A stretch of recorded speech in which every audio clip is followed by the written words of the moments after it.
On Friday, January 25th in Les Sables d'Olonne, the day's event came from the open sea.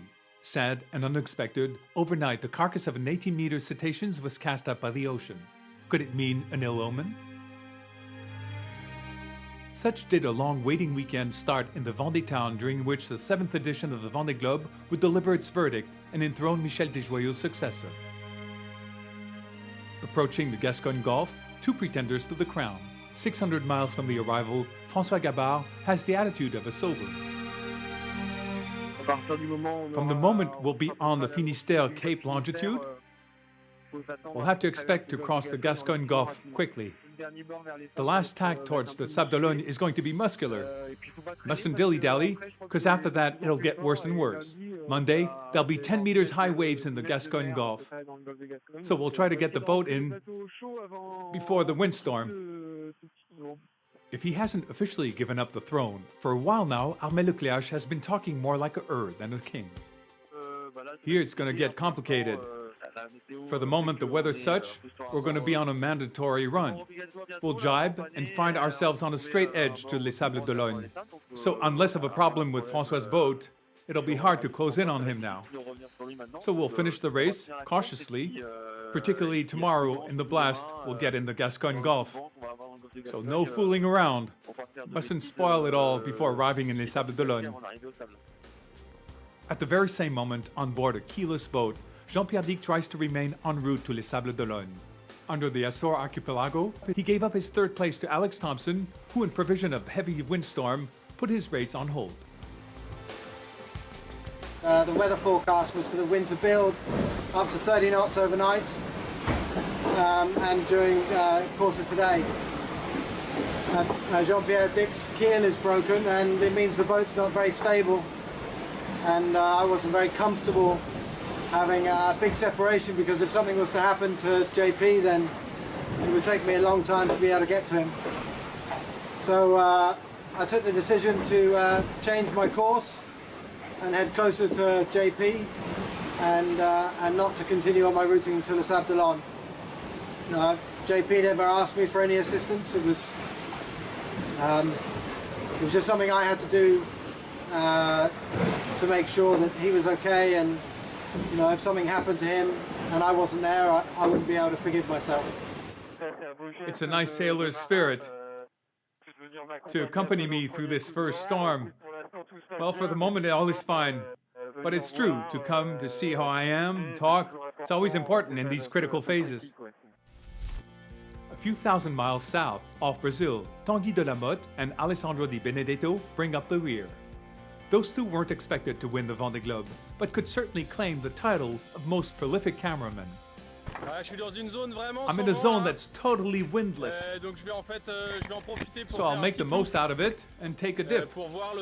Check the rudder and the keel. There, I went to see the rudder. It's quite damaged. The inside layer is detached. It's not great news. It's beautiful, this blue all around. Never thought I'd take a swim during the Vendée Globe.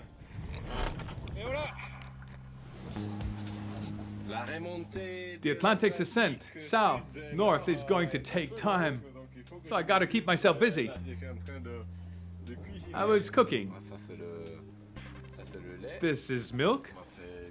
Of course, powdered milk with water. Here, the batter. There, I've started making pancakes.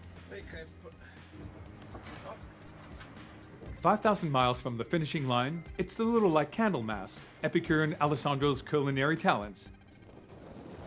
Crêpe flambée, South Atlantic style. What if that's what the Vendée Globe's about? A kitchen story. I have a question on my left. What's the recipe for a good Vendée Globe? These images, shot last November, a few days before the start of the race, don't show if François Gabart knew the answer. We'd be willing to bet he had some idea.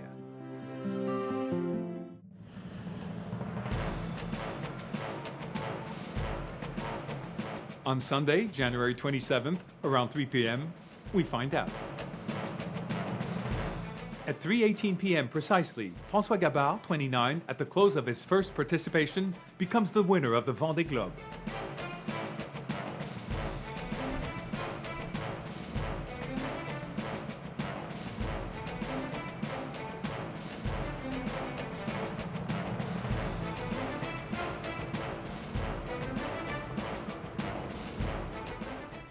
two-length line.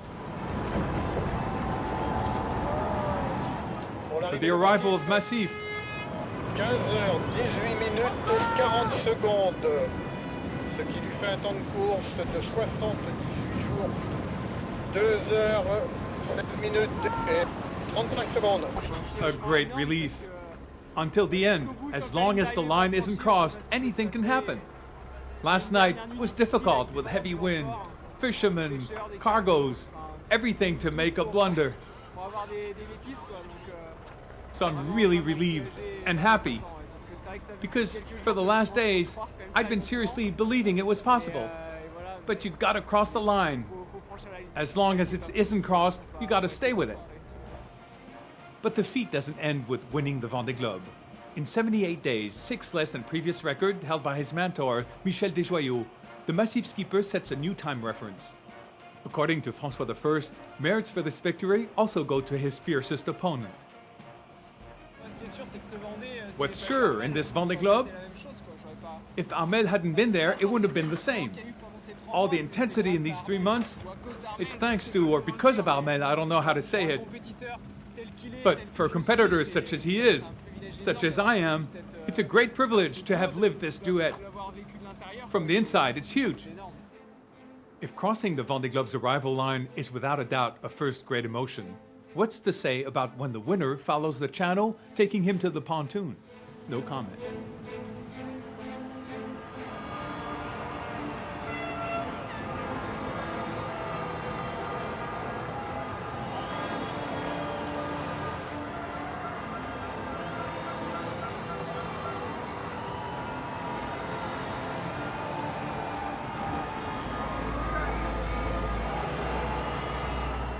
Welcomed by people short of true heroes, François Gabart takes the measure of his victory and the craze it arouses.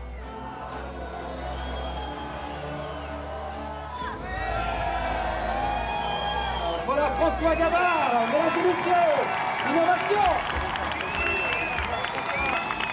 Pour François, hip hip hip. Pour François, hip hip hip.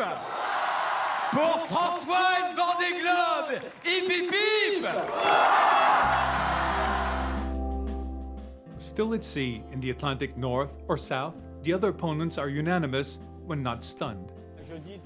I simply say, well done, well done. It's wonderful what you did. I'm flabbergasted. Bravo, François, incredible, a great victory. I even got the bottle out to celebrate with you. Bravo. I can say I'm proud of being a competitor in the 2012-2013 Vendée Globe, the edition won by François Gabart. All right, ciao, buddy. See you soon, and once again, a great bravo. Now, what I can't congratulate you for is the fact you made us look like fools. There are times we feel really bad and wonder what we're supposed to do next. What should we do next? Today, I'm 10 days behind. Not a week, 10 days. So, what am I supposed to do now? Go mow my lawn with my tractor? Is that it? Bravo, François. Bravo, Armel. You did a wonderful race. You're extraterrestrials. It's fabulous. A great tip of the hat to both François Gabart and Armel le Cleach for their quality performance. 3 hours, 17 minutes later, almost nothing to a Vendée Globe standard, Armel le Cleach closes his turn. Well under the 80 days mark, he resembles a winner. Second isn't so bad.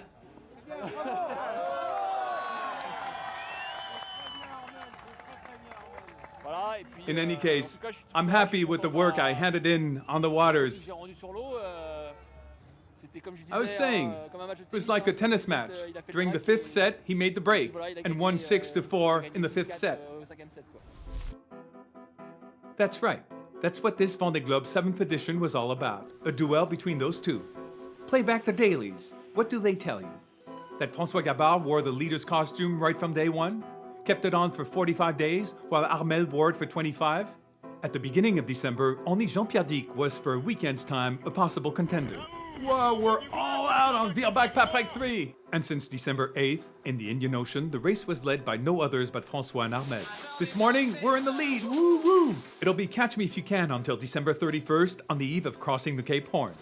We have trouble separating with Banque Pop. He's 10 lengths away. On that day, the Macif skipper takes the lead never to give it away. In the Le Maire Strait, Armel will have problems with his Jenniker. Time to fix it. The Banque Populaire skipper will lose 2 hours and several tens of miles. He then chooses to deviate west as his routing indicates him. That's when the race will take on. The wind doesn't turn the way he wished. What happens next, we know. He'll never catch up on the Vendée Globe's future winner. On January 30th, 2.5 days behind François Gabart and Armel le Cleach, Alex Thomson reaches the third step of the podium and succeeds in tying his Vendée Globe. He who was forced to abandon it twice in previous participations. This is my third Vendée Globe and I've experienced 3 times going that way. This is my first going this way and I can tell you it feels great to be coming this way as well. What did I feel? I felt very proud to be part of the race. You know, Francois has done an amazing job and Armel. But Francois just, he's been incredible, breaking the record, the 24-hour record, breaking the overall record for the race. He's done a fabulous job and I feel really honoured to be here in third place. Without energy problems during 2/3 of the race, Alex Thomson would probably have made it under the 80 days mark. We won't forget his decision to change trajectory a few days before arrival to make sure everything was all right for Jean-Pierre Dick and his keelless boat in a great windstorm. In the coming days, coming weeks, the 8 competitors' arrivals will follow one another. For some, it's still a long way, without being spared of anything.